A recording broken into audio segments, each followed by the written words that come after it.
राधे राधे दोस्तों, आप सभी का हमारे YouTube चैनल पर बहुत बहुत स्वागत है। आज हम अपरा एकादशी के बारे में जानने वाले हैं। हर महीने कृष्ण और शुक्ल पक्ष की 11वीं तिथि पर एकादशी व्रत किया जाता है। विद्वानों के अनुसार एकादशी व्रत यज्ञ और वैदिक कर्म कांड से भी ज़्यादा फल देते हैं। एकादशी, इसके पुण्य से पितरों को भी संतुष्टि मिलती है। ज्येष्ठ माह में अपरा एकादशी और निर्जला एकादशी का व्रत किया जाता है। एकादशी तिथि जगत के पालनहार भगवान विष्णु को समर्पित है। हर माह के कृष्ण और शुक्ल पक्ष की एकादशी तिथि को इसका व्रत किया जाता है। साथ ही श्री हरि और माँ लक्ष्मी की पूजा की जाती है। धार्मिक मान्यता है कि इस व्रत के पुण्य प्रताप से साधक को मनवांछित फल की प्राप्ति होती है और प्रभु का आशीर्वाद मिलता है। इस बार जून माह में कब कौन सी एकादशी पड़ेगी, आइए जानते हैं उसकी डेट और शुभ मुहूर्त के बारे में सब कुछ। ज्येष्ठ की भीषण गर्मी के बीच एकादशी व्रत करना हजारों गायों के दान के बराबर फल प्रदान करता है। आज 24 मई से ज्येष्ठ महीना शुरू हो गया है। आइए जानते हैं ज्येष्ठ माह में अपरा एकादशी और निर्जला एकादशी व्रत 2024 में कब है। नोट कर लें ये डेट और पूजा का शुभ मुहूर्त। ज्येष्ठ माह के कृष्ण पक्ष की एकादशी को अपरा एकादशी के नाम से जाना जाता है।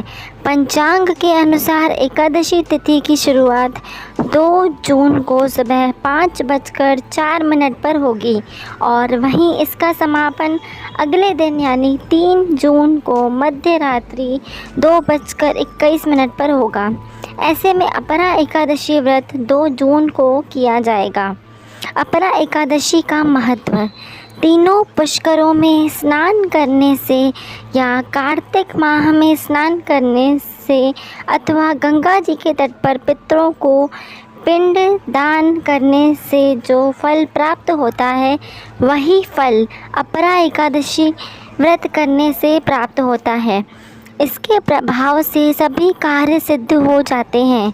दरिद्रता दूर होती है, धन भी मिलता है और आपको यश कीर्ति मिलती है। इसे अचला एकादशी भी कहा जाता है। अपार शब्द का अर्थ होता है असीमित, यानी कि अपरा एकादशी का व्रत करने वालों को असीमित सुख और धन की प्राप्ति होती है। इसी कारण इसे अपरा एकादशी कहा जाता है।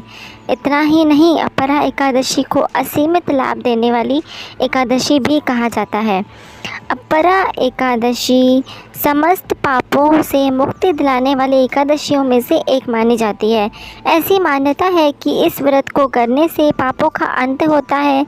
इतना ही नहीं, व्यक्ति को कई तरह के रोग, दोष और आर्थिक समस्याओं से भी छुटकारा मिलता है और अक्षय पुण्य की प्राप्ति होती है।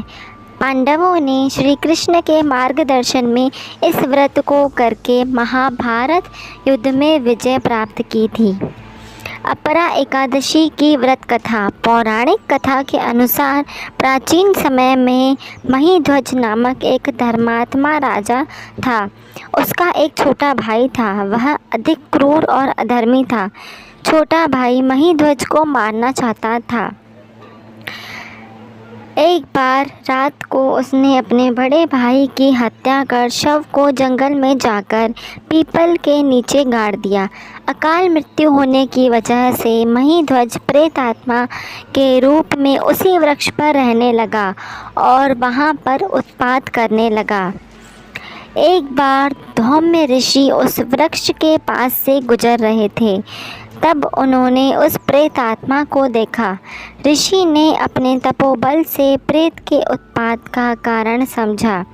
इसके बाद उन्होंने उस आत्मा को पीपल के पेड़ से उतारा और परलोक विद्या का निर्देश दिया। उससे प्रेत योनि से मुक्ति दिलाने के लिए धौम्य ऋषि ने खुद अपरा एकादशी का व्रत किया। उसके पुण्य से धर्मात्मा को प्रेत योनि से मुक्ति मिल गई। इसके बाद उसने ऋषि का धन्यवाद किया और स्वर्ग को चला गया। तभी से मान्यता है कि अपरा एकादशी व्रत कथा का पाठ करने से जातक को सभी तरह के पापों से छुटकारा मिलता है। अपरा एकादशी के दिन व्रत के साथ कथा का श्रवण अवश्य करना चाहिए। धन्यवाद।